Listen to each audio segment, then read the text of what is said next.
ada ahlul bid'ah wal ahwa, ahlul bid'ah al-aqaidiyah wa ahlul bid'ah al-siyasiyah. Ana aqul bainana wa bainakum al-salaf, bainana wa bainakum al-kutub, kana fayaqul al-bid'ah bainana wa bainakum. Bismillahirrahmanirrahim. Alhamdulillahi rabbil alamin. Asyhadu an la ilaha illallah wahdahu la syarikalah wa asyhadu anna Muhammadan abduhu wa rasuluh. Allahumma sholli ala Muhammadin abdika wa rasulik wa ala alihi wa ashabihi ajmain, amma ba'd. Masih di muka surat yang ke-12 tentang masalah hikmah puasa.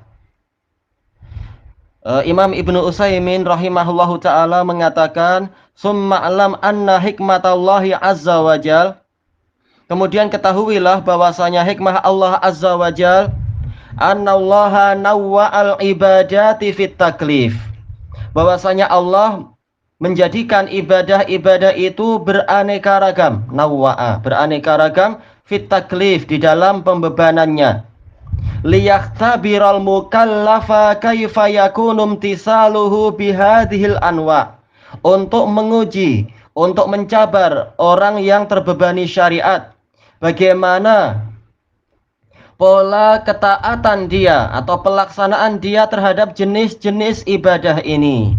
Fahal yamtasil, apakah dia mau menjalankan, wa yaqbalu ma yuwafiqu tab'ah, dan menerima apa yang sesuai dengan karakternya, au yamtasilu ma bihi ridallahu azza wajal, ataukah dia menjalankan perintah tadi tetapi yang dan sesuai dengan keridhaan Allah azza wajal, yaitu apakah ketaatannya dibangun di atas kesesuaian dengan keinginan pribadi, ataukah ketaatannya itu karena memang demi mencari ridha Allah, walaupun dia sendiri kurang suka, kurang selesa dan sebagainya. Ini cabaran. Fa idza ta'ammalnal ibadat, maka apabila kita merenungkan ibadah-ibadah, as-salata waz-zakata was-shaum, contohnya adalah salat, zakat, puasa, wal hajj, demikian pula haji, wajadna anna ba'daha badaniyun mahad, kita dapati sebagian ibadah itu polanya adalah ibadah badaniyah, secara total, secara murni, betul-betul ini adalah amalan ibadah anggota badan. Wa ba'daha maliyun mahad, kita dapati sebagiannya itu adalah murni terkait dengan harta. Wa ba'daha murakkab, sebagiannya gabungan atau tersusun dari ibadah badan dan ibadah harta. Hatta yatabayyana syahihu minal jawad, sehingga menjadi jelaslah mana yang kedekut dan pelit dan mana yang dermawan. Farubbama yahunu ala ba'din nasi an yusalliya alfa rakaah, boleh jadi bagi sebagian orang sholat 1000 rakaat itu mudah, senang bagi dia. Wala yabdhulu dirhaman, tapi dia tidak mau memberikan walaupun hanya 1 dirham. Wa rubbama yahunu ala ba'din nas an yabdhula alfa dirham wala yusalli rak'atan wahidah, terkadang ringan saja bagi sebagian orang untuk memberikan uang sebanyak 1000 dirham, tapi dia tidak mau sholat walaupun 1 rakaat saja. Faja'atis syari'atu bitaqsimi wat tanwi', maka syariat itu datang dengan memberikan pembagi-bagian dan tanwi', yaitu apa? Membuat keanekaragaman. Hatta yu'rafa man yamtasilu ta'abbudan lillah, sehingga diketahuilah siapa yang mau menjalankan perintah tadi dalam rangka beribadah kepada Allah, wa man yamtasilu taba'an lihawah, dan siapakah yang menjalankan perintah karena sekedar ikut hawa nafsu saja, sesuai dengan kesukaan pribadi. Baik, selesai dari ucapan Imam Ibnu Utsaimin dengan sedikit perubahan. Summa na'udu ila ta'rif. Lalu Syekhuna Rodman Al-Hubaisy mengatakan, kita kembali kepada definisi puasa, definisi-definisi tadi. Qauluhu fit ta'rif, ucapan siapa ini dohirnya tadi ya? Apakah ucapan Imam Ibnu Utsaimin? Yaitu apa? Definisi puasa adalah begini-begini. Di antaranya adalah ada lafaz seorang muslim. akhrajal kafir, maka keluar dari istilah muslim adalah orang kafir. Qala al-allamah Ibnu Utsaimin fi Syarhil Mumti', fal kafir la yalzamuhu shaum wa la yasihhu min. Orang kafir dia tidak wajib puasa dan tidak sah puasa itu darinya. Wa makna qaulina la yalzamuh, makna ucapan kita bahwasanya tidak wajib bagi dia puasa, annana la nulzimuhu bihi hala kufrih. Kita tidak mewajibkan kepadanya untuk berpuasa ketika dia kafir. Makanya yang dikirimi van jenazah bukan orang-orang kafir, tapi cuma orang muslim yang tidak mau puasa itu. Wala biqadaihi ba'da islamih, dan kami tidak mewajibkan dia untuk membayar puasa setelah dia masuk Islam. Baik. Dan memang ini adalah hikmah kata para ulama. Kalau dia baru mendapatkan hidayah masuk Islam setelah usia 60 tahun, lalu apa kita katakan Anda hutang banyak, Anda akil balik dulu usia berapa? Oh, usia 15. Berarti Anda hutang puasa sebanyak 45 tahun. Berarti 45 kali 1 bulan. Wah, akhirnya apa? Dia akan kesulitan, dia tidak akan merasa Islam itu mudah. Ternyata apa? Harus bayar hutang banyak sekali. Belum lagi nanti Anda juga hutang tiap hari, Anda harus sholat sehari semalam 5 kali. Ya, ini nggak ada yang mau masuk Islam kalau macam ini. Dan Allah Ta'ala tidak membebani macam itu. Yang telah berlalu, berlalu.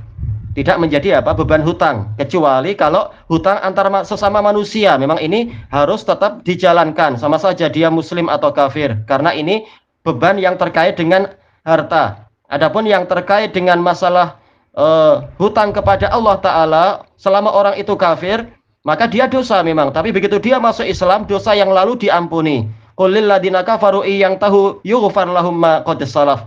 Katakan kepada orang-orang kafir, kalau mereka mau berhenti dari kekufurannya, maka dosa-dosa mereka yang telah lampau itu diampuni. Allah Maha Baik. Allah tidak menuntut dia membayar hutang sebanyak ini, tidak perlu. Baik, yang berlalu biarlah berlalu. Ini untuk orang yang masuk Islam. Qalu wad dalilu ala dzalika qauluhu ta'ala. Dalil tentang masalah ini, masalah apa itu? Selama orang itu kafir, maka dia tidak dibebani secara duniawi untuk puasa dan lain-lain. Dan memang apa? Tidak akan diterima kalaupun dia puasa. Karena apa? Tidak didasari oleh iman. Dalilnya firman Allah Ta'ala, wa ma mana'ahum an tuqbala minhum nafaqatuhum illa annahum kafaru billahi wa birasulih. Tidaklah menghalangi mereka untuk diterimanya nafkah-nafkah, sedekah-sedekah, sumbangan-sumbangan dari mereka, kecuali karena mereka kufur kepada Allah dan Rasulnya. Wala ya'tuna sholata illa wahum kusala. Mereka tidak mengerjakan sholat kecuali dalam keadaan bermalas-malasan. Wala yunfiquna illa wahum karihun. Mereka tidak berinfak kecuali dalam keadaan benci dan terpaksa. Baik, maka yang seperti ini, walaupun ayat ini turun tentang orang munafikun dan amalan mereka tidak diterima, karena memang mereka hakikatnya kafir pada Allah. Maka apalagi yang kafir yang asli, lebih-lebih lagi untuk memang apa? Amalannya itu tidak diterima karena memang bukan orang mukmin. Baik. Qal wa fa idza kanatin nafaqatu naf'uha muta'addin la wa naf'uha muta'addin la tuqbalu minhum likufrihim, maka kata Imam Ibnu Utsaimin, apabila nafkah-nafkah mereka dan manfaatnya yang sampai kepada orang lain saja tidak diterima dari mereka disebabkan karena kekufuran mereka, fal ibadatul khassatu min babin aula, maka ibadah-ibadah yang bersifat khusus untuk kepentingan diri sendiri seperti puasa dan sholat lebih-lebih layak lagi untuk tidak diterima. Baik, tapi nanti di hari kiamat mereka akan dihukum karena mereka tidak mau ibadah. Walaupun di dunia kita tidak mewajibkan mereka sholat, zakat, puasa, haji, tapi di sisi Allah mereka wajib itu. Karena memang mereka diciptakan untuk ibadah pada Allah. Sebagaimana di dalam dalil-dalil yang lain. Tayyib. Qauluhu baligh. Syarat yang kedua, orangnya sudah balik. Qala al-allamatu Ibnu Utsaimin fi Syarhil Mumti' wal bulugh yahsulu bi wahidin min salasah. Masa balik, yaitu usia akil balik, sebagian orang mengatakan itu, ini didapatkan dengan salah satu dari 3 alamat binisbati lidzakar, yaitu untuk para lelaki, untuk kaum lelaki. Yang pertama apa? Itmamu khamsa asyrata sanah, yaitu usianya genap 15 tahun. Yaitu apa? Sempurna 15 tahun. Yang kedua, wa imbatul anah, yaitu bulu kemaluannya telah tumbuh rambutnya itu. Yang ketiga, wa inzalul mani bisyahwah, memang dia sudah mengeluarkan mani dengan syahwat. Ini salah satu dari yang 3, kalau muncul maka berarti dia sudah balik. Walil unsa bi arba'ati asya, kalau untuk wanita maka ada salah satu dari 4 alamat. Hadhihi salah satu sabiqah, 3 alamat yang pertama tadi. Warabi yang keempat, wahwa al-haid, yaitu munculnya haid. Fa idza hadat faqad balagat, apabila seorang wanita itu telah haid maka dia telah balik. Hatta walau kanat fi sinnil asyirah, sampai walaupun usianya baru 10 tahun. Kalau emang sudah balik, kalau sudah haid berarti dia sudah balik. Baik, selesai dari kalam Utsaimin. Wa qauluhu balik akhrajas shabi, ucapan beliau orang yang sudah balik berarti keluar darinya adalah anak kecil. Lakin alal wali an ya'mura sabiyya bisyam, tetapi walinya, yaitu orang tuanya atau yang mengurusi urusan dia, mengurusi nafkah dan pendidikan dia, wajib untuk memerintahkan anak kecil tadi untuk berpuasa in kana yutiqu dzalik, kalau dia memang sudah mampu, yaitu apa? Mimbabit tamrin, yaitu latihan agar terbiasa. Kayyata awwada alaih, agar dia terbiasa menjalankan ibadah itu, sehingga kalau sudah balik tidak terkejut. Sudah terbiasa baik amalan kebaikan. Wa qauluhu aqil, yang syarat yang ketiga, pertama muslim, 2 balik, syarat yang ketiga orangnya berakal. Qala al-allamah Ibnu Utsaimin rahimahullah fi syarhil mumti' wal aqil didduhul majnun. Orang berakal kebalikannya adalah orang gila. Majnun wazan maf'ul, yaitu apa? Junna aqluh, akalnya sedang tertutup. Mungkin tertutup oleh penyakit atau tertutup oleh jin. Intinya adalah tertutup akalnya itu. Faqidul akal, kehilangan akal. Ini kebalikannya. Min majnunin wa ma'tuhin wa mahzur. Boleh jadi memang dia majnun, yaitu gila, terkena gangguan setan. Atau ma'tuh yaitu memang dia itu IQ-nya sangat lemah, tidak mampu memahami yang seperti ini. Wa mahzur, mahzur ana belum tahu ini apa makna mahzur atau muhazzar. Insyaallah nanti ditengok. Fakullu man laisa lahu akal, maka setiap orang yang tidak punya akal, bi ayyi wasfin minal awsaf, dengan sifat apapun, salah satu dari yang 3 tadi, fa innahu laisa bimukallaf, maka dia tidak terbebani syariat untuk puasa. Wa laisa alaihi wajibun min wajibatid din, dia tidak memiliki satupun dari kewajiban-kewajiban agama. Oh, enak ya kalau dia tidak berakal, jadi tidak terbebani syariat. Iya, dia tidak terkena dosa, tapi juga apa? Tidak dapat pahala. Jelas apa? Orang yang beramal soleh pahalanya sangat besar, derajatnya sangat tinggi, sangat dicintai Allah. Tayyib, qal la salatun wala siyamun wala it'am badala siyam. Tidak diwajibkan sholat, tidak diwajibkan puasa, juga tidak diwajibkan untuk memberi makan orang miskin sebagai ganti puasa. Tayyib, sebagian orang mengatakan, wahai Ustadz, kalau gitu enaklah jadi orang gila. Kita tanya, engkau lebih suka jadi orang gila atau orang berakal? Nah, jelas, bila jadi orang berakal, orang gila di dunia walaupun dia tidak diwajibkan apa-apa, tapi dia dinilai sangat rendah di mata masyarakat. Ya, siapa yang rela untuk berbesanan dengan orang gila, untuk punya menantu orang gila, untuk dan seterusnya, punya pekerja orang gila? Wah, nanti salah-salah disuruh untuk menimbang beras, tahu-tahu timbangannya yang dimakan. Oh, namanya orang gila. Nah, orang nggak suka untuk dipandang jadi gila. Ya berarti apa? Syukurilah kalau memiliki akal. La yajibu alaihi syai'un itlaqa, yaitu dia tidak punya kewajiban apapun secara mutlak, illa mastusniya kalau wajibatil maliyah, kecuali apa yang Allah Ta'ala perkecualikan. Seperti apa? Kewajiban harta. Tayyib, ini tidak terkait dengan akal.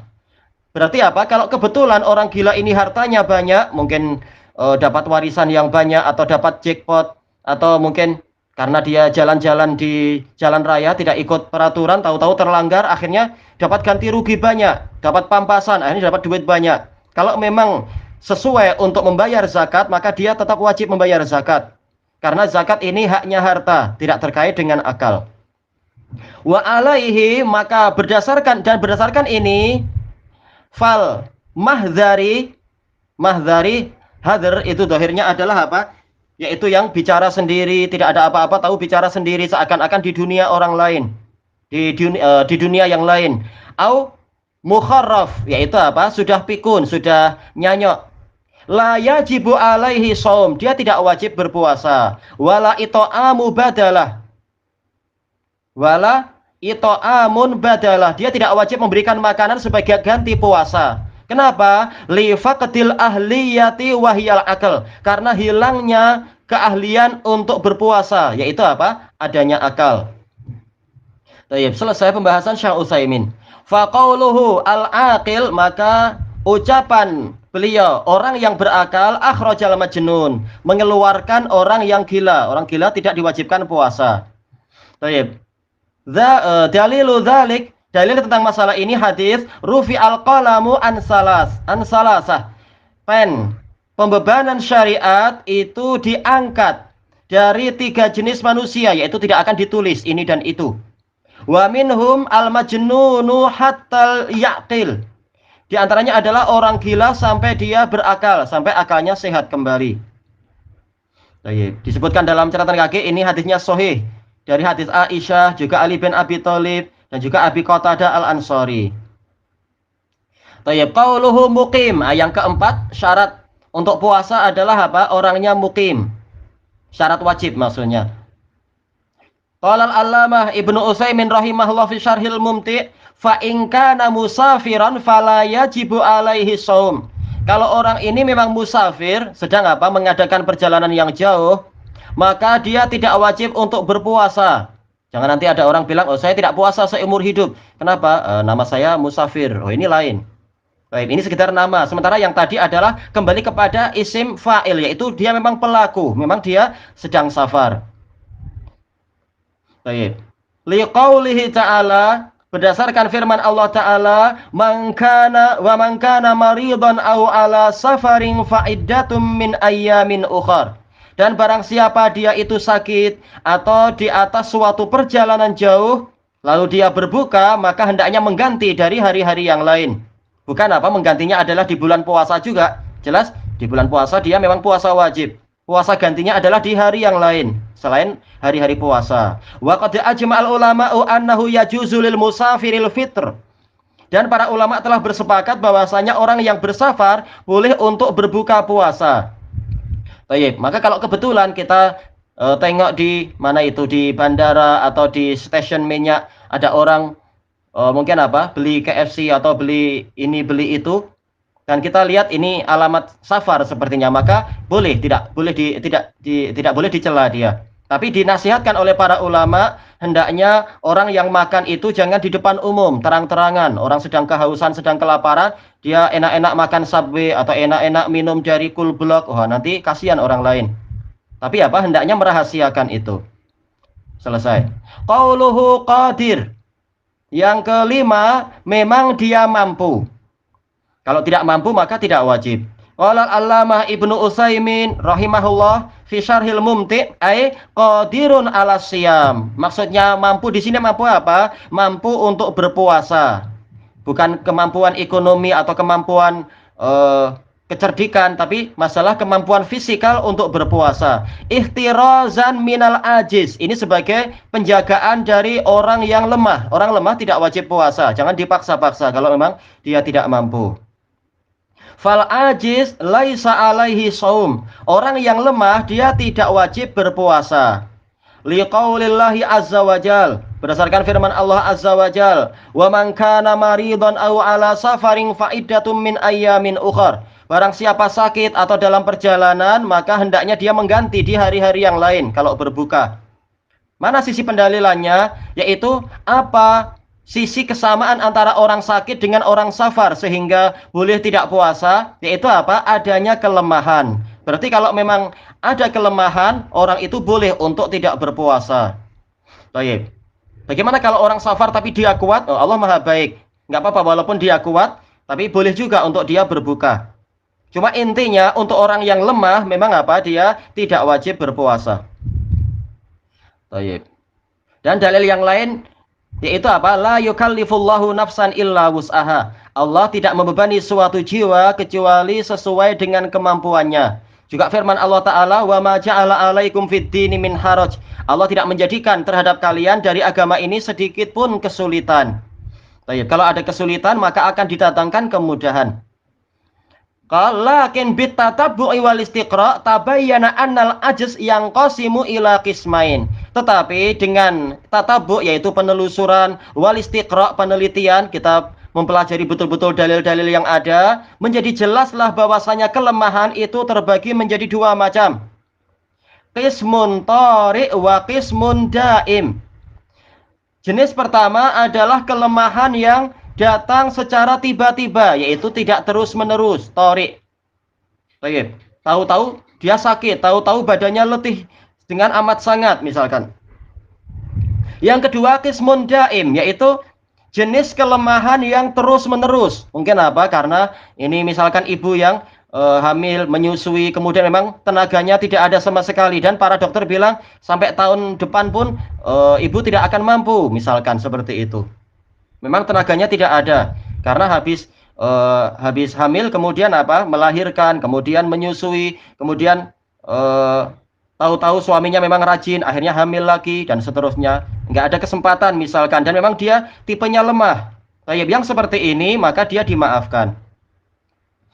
Falqismu tari' huwallazi yurja zawaluh. Jenis kelemahan yang datang secara tiba-tiba, secara mendadak, maka ini adalah kelemahan yang diharapkan nanti hilang. Sekedar apa? Hari ini karena bekerja terlalu banyak, ada beban dari bos terlalu banyak, maka dia sangat letih tanpa dia harapkan itu. Maka dia dimaafkan yang seperti ini. Nah, nanti apa? Insya Allah besok pagi sudah segar lagi.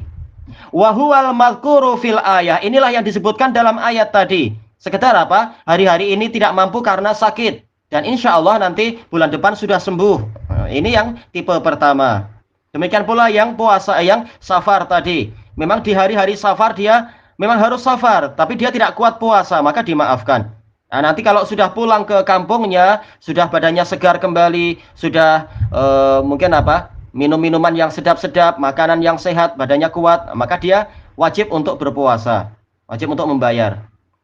Qal fa yang tadhirul ajizu hatta yazula ajzuh. Maka orang yang lemah ini hendaknya menunggu, menanti sehingga hilanglah kelemahan dia. Summa yaqdi, kemudian dia membayar hutangnya itu. Liqaulihi ta'ala, berdasarkan firman Allah Ta'ala, fa'iddatum min ayyamin ukhar. Maka gantilah dengan hari-hari yang lain, puasa pada hari-hari yang lain. Tayyib, jenis yang kedua, wadaim, kelemahan yang kekal, yang terus-menerus. Huwaladzi la yurja zawaluh, yang tidak diharapkan tidak diharapkan sirnanya kelemahan tadi. Tidak diharapkan karena orang mungkin sudah putus asa. Saya sudah tua renta, saya memang dulu doa di multazam dikabulkan, umur panjang, sekarang sudah 300 tahun. Sudah nggak mampu apa-apa, tapi nggak mati juga. Ya sudah, Anda tidak wajib puasa. Misalkan ada yang macam itu. Tayyib, wa huwal madhkuru fi qaulihi ta'ala. Dan inilah yang disebutkan dalam firman Allah Ta'ala, wa 'alal ladzina yutiqunahu fidyatun ta'amu miskin. Tapi ini menurut apa? Menurut qiraah Ibnu Abbas, bukan yutiqunah tapi yutawwaqunah, yang kekuatannya itu dihilangkan oleh Allah Ta'ala. Tapi kita tahu ayat ini telah terhapus. Dan qiraah jumhur bukan yutawwaqunah tapi yutiqunah, dia mampu. Yang betul adalah seperti dhahir qiraah, yaitu yutiqun, dia mampu. Dia mampu puasa tapi memilih tidak puasa, maka dia wajib membayar fidyah. Ini untuk di awal-awal kewajiban puasa, sebagaimana yang dibahas pada tadi malam, dan akan dibahas secara khusus insya Allah pada kesempatan yang lain di babnya. Fasal al-hikmatu minas syiyam, hikmah dari disyariatkannya puasa. Qala al-allamah Shalih al-Fauzan, Shalih bin Fauzan al-Fauzan. Shalih bin Abdullah bin Fauzan al-Fauzan hafizahullah. fi kitabihil mati', dalam kitab beliau yang menyenangkan, menarik, Al-Mulakhasul Fiqhi. Al-hikmatu fi syar'iyati siyam, hikmah dari disyariatkannya puasa adalah anna fihi tazkiyatan lin nafs. Di dalam puasa itu ada pensucian jiwa, dilatih untuk membersihkan diri dari hasrat-hasrat yang buruk. Wa tathiran, hampir sama ya, tazkiyah yaitu pembersihan, tathir pensucian, wa tanqiyatan laha, ini sama juga pembersihan. Cuma kalau tazkiyah itu membersihkan sekaligus mengembangkan. Baik. Minal akhlaqir radi'ah, dari campuran-campuran yang buruk. Wal akhlaqir radhilah, dan akhlak-akhlak yang rendah. Karena selama puasa kita dilarang untuk apa itu? Untuk berdusta, dilarang untuk menggunjing, dilarang untuk jadi batu api dan semacamnya. Walaupun di waktu yang lain juga dilarang, tapi lebih ditekankan pada masa puasa. Maka dia dilatih untuk memiliki akhlak-akhlak yang mulia. Li'annahu yudayyiqu majari syaitan. Karena puasa itu mempersempit tempat peredaran setan fi badanil insan, di badan manusia, yaitu apa? Di pembuluh darah dia. Li'anna syaitan yajri min ibni adama majrad dam. Karena setan itu berlari atau mengalir pada diri Bani Adam seperti aliran darah, yaitu melewati pembuluh-pembuluh darah. Fa idza akala aw syarib, maka kalau seseorang itu makan atau minum, imbasatat nafsuhu lisyahawat, jiwanya akan terbentang untuk menerima dan mencari syahwat-syahwat. Jiwa tidak akan pernah puas. Karena syahwat itu kalau diikuti bagaikan meminum air laut. Makin lama makin kehausan, lalu minum lagi, lalu kehausan lagi, tidak akan habis-habisnya. Tayyib, wa dha'ufat iradatuha, dan keinginan dia, keinginan untuk berbuat baik ini akan melemah. Tayyib, wa qalat raghbatuha fil ibadat, dan minat dia untuk beribadah itu jadi melemah. Iya, kalau kita sendiri merasakan begitu berbuka puasa, balas dendam seharian tidak makan, kita minum, lalu apa? Kita mulai merasa mengantuk. Kemudian jadi apa? Jadi ya itu, malas untuk hafalan Quran, malas untuk sholat dan seterusnya. Terasa itu memang. Baik, bagaimana kalau selalu dilatih seperti itu, dilatih untuk memenuhi syahwatnya, maka dia akan semakin melemah jiwanya itu untuk berjalan kepada Allah Ta'ala. Maka puasa ini hikmahnya bagus, melatih diri untuk mempersempit aliran setan tadi. Bukan untuk membunuh diri, puasa terus-menerus 24 jam selama sekian tahun, bukan demikian. Tapi apa, melatih sedikit demi sedikit. Cuma sehari semalam cuma mungkin 6 jam saja, atau bukan 6 jam ya, entah berapa itu. Sejak terbitnya fajar sampai terbenam matahari. Qal wasaumu alal aksi min dzalik. Puasa adalah kebalikan dari itu, mempersempit aliran setan. Bukan terus-menerus, tapi sepanjang pagi, sepanjang hari aja. Nanti malam boleh makan sedikit-sedikit. Jangan langsung dendam, langsung makan 7 pinggan. Nanti rusak badannya. Wa fi shaumi tashhidun fid dunya wa syahawatiha. Di dalam puasa itu ada tashhid. Tashhid yaitu melatih diri untuk tidak berminat kepada dunia. Yaitu apa? Zuhud. Zuhud itu adalah meninggalkan perkara yang tidak bermanfaat. Baik. Adapun yang bermanfaat maka memang boleh, yaitu apa? Makan, minum, tidur, bersenda gurau, jalan-jalan, rekreasi, itu boleh. Baik. Kita bukan diperintahkan untuk jadi malaikat, tidak mencintai dunia sebiji zarrah pun, bukan demikian. Tapi apa? Yang tidak diperlukan maka dilatih untuk ditinggalkan. Wa syahawatiha, dan keinginan-keinginannya. Wa targhibun fil akhirah, membuat kita berminat untuk mencari akhirat. Makanya Nabi SAW banyak menyebutkan keutamaan puasa di akhirat, begini.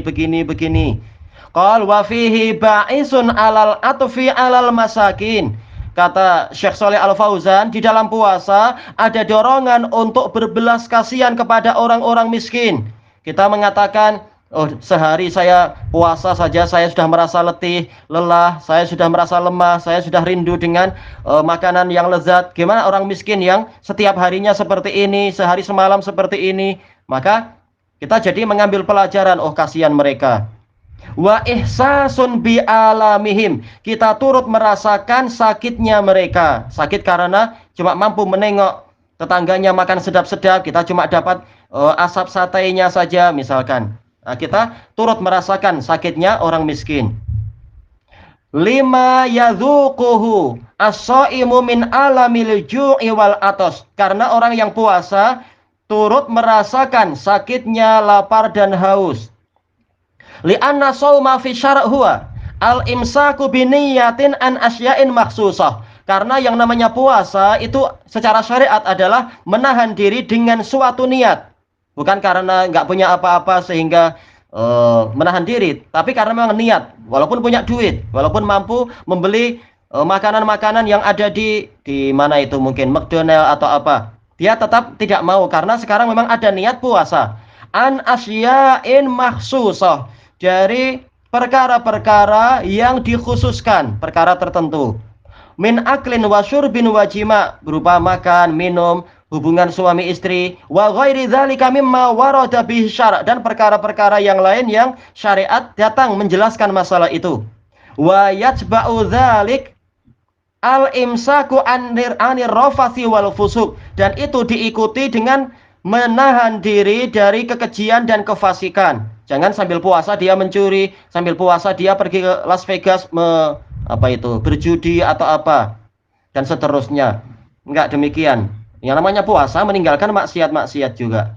Baik, kita cukupkan sampai di sini, wallahu a'lam. Subhanakallahumma wa bihamdika la ilaha illa anta astaghfiruka wa atubu ilaik. Walhamdulillahirabbil alamin.